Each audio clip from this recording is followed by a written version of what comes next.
انت اللي بتشوف الفيديو، هذه امانة في رقبتك ليوم الدين. اذا انتم واقفين معانا ومع اهل فلسطين ومع اهل غزة بالاخص، انكم بتنشروا الفيديو وبتشيروه.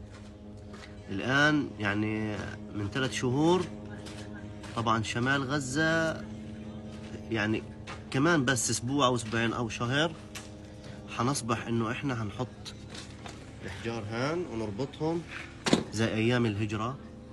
يعني الوضع طبعا في شمال غزة فظيع فظيع فظيع، لا اكل لا شرب لا ماء، كل شيء معدوم، كل اشي معدوم. اليوم صار الفلوس ملهاش قيمة، معاك فلوس ما فيش ايش تشتريه، ما فيش اشي تاكله.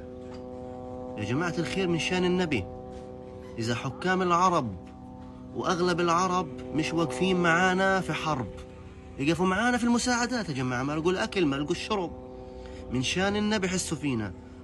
بكفي الدول الأجنبية يخلف على دينهم يا راجل، إنهم بيطلعوا مساير يوم ورا يوم بيطلعوا مساير، والدول العربية اللي هي عرب ما بتطلع مساير.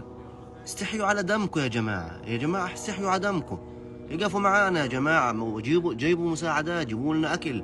في شمال غزة إحنا أقسم بالله متنا من الجوع، ارحمونا من شان النبي. اقسم بالله كل واحد شاف الفيديو ما انا مسامحه، لا دنيا ولا اخره، لا انا ولا بتوني. بتوني يقول لهم والله العظيم انا مسامحكم، ونشروا الفيديو للعالم كلها. أمانة لك الله عشانك انتوا ما فيش على قيامة، ما انا فيش ما فيش قلب فيش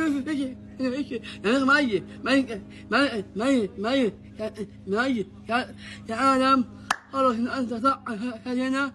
انا قول لهم انا مش مسامحكم، ونشروا الفيديو. انا مش مسامحكم، بيدو انا بدك اسامحكم.